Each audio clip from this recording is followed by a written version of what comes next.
The top story at this hour, Ukraine's president has reiterated his demand for a no-fly zone over Ukraine and for jets for its military, saying that 8 Russian missiles hit the city of Vinnytsia, that's southwest of Kiev, completely destroying its airport. Meanwhile, the Russian President Vladimir Putin has warned that Ukrainian statehood is in jeopardy. Мені доповіли про ракетний удар по Вінниці, 8 ракет проти нашого міста, проти нашої мирної, доброї Вінниці, яка ніколи не загрожувала Росії. Жодним чином. Ракетний удар, жорсткий, цинічний, повністю зруйнований аеропорт. Якщо ви цього не зробите, якщо ви не дасте нам хоча б літаки, щоб ми могли самі себе захистити, то можна зробити тільки один висновок. Ви також хочете, щоб нас дуже повільно убивали. Це відповідальність також і політиків світу, західних лідерів. Від сьогодні і назавжди. Дальше они будут продолжать делать то, что они делают. Я уже тоже об этом говорил. Они ставят вообще под вопрос будущность украинской государственности. И если это произойдет, это будет целиком и полностью на их совести.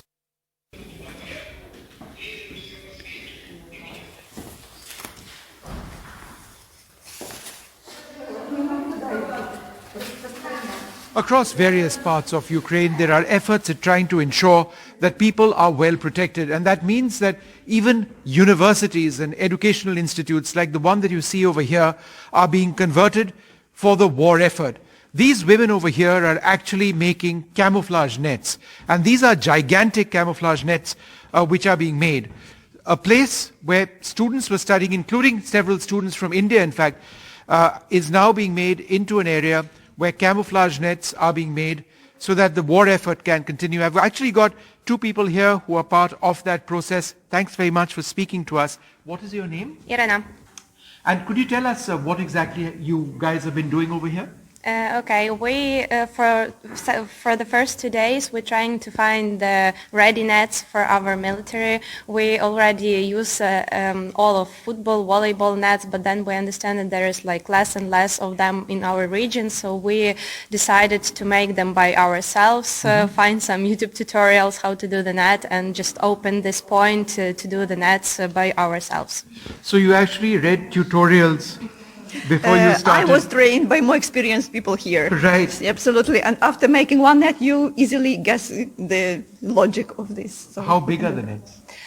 We are making like the small pieces, but then we, our military asked for the exact size, and we just put them together and do the exact size. So it can be like the small one or the giant one.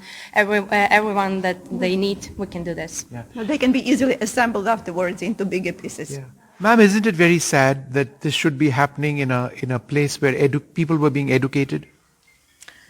I would not say that this is sad. I believe that people demonstrate now all these emotions and feelings that they have been collecting during education process. Yeah. And also it's necessary here certain skills. Sure. And also this is the place where, as I see, the young people get united. Right. They can discuss, they can support each other, they can even joke, they can, it's the source of energy, because there is not so many places elsewhere where they can come together and make useful job. Right. And ma'am, I didn't ask your name. My name is Lydia. Lydia. I'm not a student, I'm a grandmother. So you're a grandmom? Yes, I'm and grandmom. Your grandchildren are how old? Or My granddaughter is 2 years old. Is just 2 years She old. had the anniversary exactly during the war time. Wow, wow. No, but it is sad that a place for education is being converted to this effort. What does it feel like a young person yourself, having to be part of an effort where you're trying to save your country by doing anything, and in this case making nets? We try to do something to be useful, and it's like for our region it's more calm now, but you always check the news and there's a lot of negative, so here is the place that you can be useful and you can just forget about the war for a few minutes and don't check your phone and don't check the news. So. That's interesting. Who are some of the others who are making these nets? I believe there are very different people. not met them before. Majority, I would say that these are students. Right. Majority, as I have seen so Right. far. But also some people of elder generation also come here. Everybody who has time. This job is very useful for people who cannot spend too much time in the social jobs. Right. Because you can work here 2-3 hours and leave for your private reasons. It's like, for example, I have old sick mom and I need to leave every 3-4 hours. And what is this institution? It's a college? What is It's the university. It had a lot of institutes here, but this place, it's like the Institute of Economics and Management, but there is no students because of COVID. They have like online lessons, so probably this place, it was like the first time that they met. Right. Even. And how did you first decide to get involved in something like this? It was my idea to open this point here, so like I was studied here before, so I knew all the professors here at the university and this institute, and I just asked them if we can use this place for making the nets, and they say yes, and they are really helpful. They are staying with us, they help with everything here, because it's easy to have the professor here who can like open all the places here with keys, so for us it's really great. Yeah. I sense your optimism, I sense the energy. So you feel you're ready for a long, protracted battle against Russia? Absolutely. We believe that enemy has no chance. Every building, every bush, every grandmother, every child, everybody will be killing enemies until they come here. Yeah. And you're ready to do the same? Yes, we do. Right till the end? Absolutely, no till the about end, it. no question. Yeah. And you feel, you're a young person, Yes, you feel it's the like same? the same. It will be only victory for us and anything else. You are incredibly brave women, and thank you so much for speaking to us, and thank you so much for being as optimistic as you are about this effort. And it's remarkable that you are doing what you are doing. Well, there you have it, an idea, and just listen to the words of a grandmother and a young person as well, and the courage which they show over here. There's no question of Russia winning. Every bush, every corner, every place, there are going to be people who are going to be taking on this Russian offensive. And in the midst of all of this, the Indian embassy in Ukraine has begun what it's calling the last leg of Operation Ganga, its evacuation mission for Indians stranded in Ukraine. They've asked students who are staying in their own accommodations to reach the Hungarian city centre in the Hungarian capital, Budapest, ASAP. And as these students who have returned to India, they're relieved to be safe home. They're not without anxiety because of their interrupted education. What's next? They're asking. The Odisha Chief Minister, Naveen Patnaik, has now requested the central government to allow these students to continue their education in medical colleges across India. In a letter to Prime Minister Modi, Mr. Patnaik has sought the centre's intervention to let these students get back to their medical courses from the stage that their education was disrupted due to the war. And the fallout of the Russia-Ukraine conflict is being felt on the economy too. The IMF has said that the war in Ukraine will have a severe impact on the global economy. It's already driving energy and grain prices higher. But back home, it's also created panic among a section of industrialists who've been trading with these two countries. Here's a report from Punjab. The exporters community in Punjab finds itself caught in the Russia-Ukraine crossfire. With the growing uncertainty, many exporters like DS Chawla are now worried about payments. It's very bad luck for the Indian industry also क्योंकि हमारा cycle और cycle parts का भी यहाँ से export होती है. Cycle की चेन जाती है, फ्री व्हील जाता है, टायर एंड ट्यूब जाते हैं. अगर इंजीनियरिंग इंडस्ट्री की बात करूँ तो यूटेंसिल्स यहाँ से बहुत जा रहे हैं. एक्सपोर्टर्स के मन में एक बहुत डर बैठ गया है कि हमारी पेमेंट्स फंस जाएंगी. जो ट्रांजिट पे माल है उसका क्या होगा? Plastic, rubber, garments, hosiery, fertilizers, agriculture, scaffolding and hand tools are some of the exports to Russia and Ukraine from manufacturers in Punjab. The total trade of India with both Russia and Ukraine is over 55 lakh crores. The total import of India from these two nations during April to December 2021 was over 32 lakh crores and total exports from India over 22 lakh crores.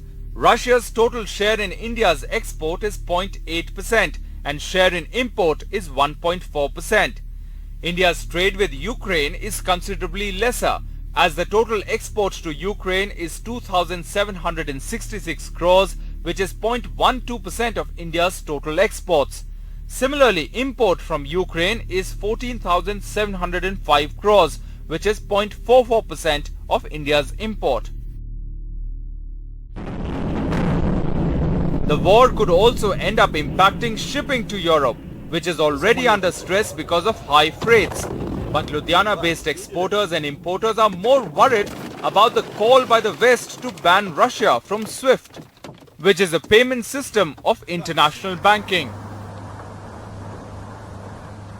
इसके local banks हैं उनको उन्होंने वो कर दिया है Swift, और ये एक होना ही था, क्योंकि रीज़न ये है कि जब एक वार लाइक सिचुएशन होती है तो वहाँ के बैंक्स की ऑपरेशन जो है वो डैमेज भी हो सकते हैं, उनको हैक भी किया जा सकता है, तो वो एक नेचुरल प्रोसेस है। लेकिन उसका जो सीधा असर है वो इंडिया की इकॉनमी पे होगा। कारण ये है कि वो पेमेंट्स जो है वो बहुत लंबे समय के लिए स्टकअप हो जाएंगी। अगर कोई थर्ड सिस्टम के थ्रू भी अगर उसको ट्रांजिट करना चाहेगा उन बैंक्स के थ्रू, तो वो पॉसिबल नहीं होगा इस सिस्टम के अंदर में। देखिए, हमने प्राइम मिनिस्टर साहब को एक लेटर लिखी थी कि भाई कि जो पेमेंट्स जिनकी रुक गई हैं तो बैंक्स को ऑर्डर किए जाएं कि इमीडिएटली उन्हें एडिशनल फंड्स दिए जाए विदाउट इंटरेस्ट, जब तक उनकी पेमेंट्स नहीं आ जाती।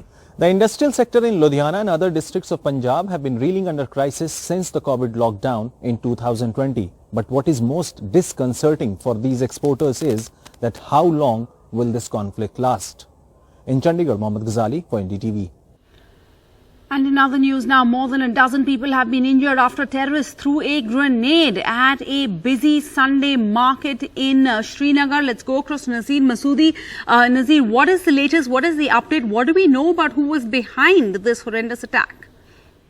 Well, Sarah, this attack has been caught on CCTV cameras at Hari Singh High Street this after evening when it was lobbed here, and 23 people have been injured in this attack. One elderly person has died, and one young girl is in a critical condition. She is being treated in a Srinagar hospital.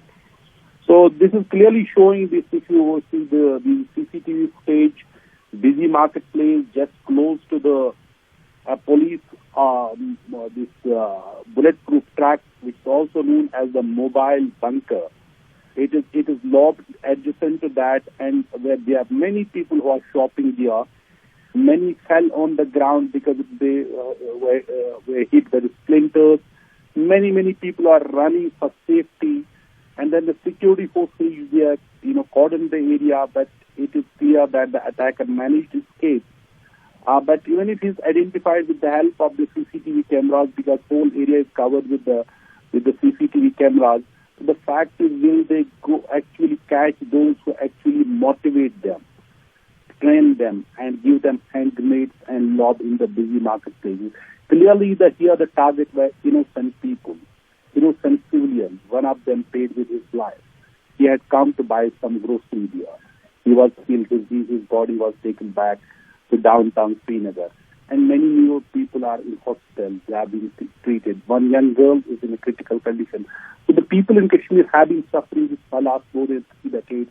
And when we see there's ceasefire along the line of control, militancy graph has come down, and again we see this grenade attack in the heart of Srinagar city. Absolutely. People coming for the Sunday shopping, they are being targeted.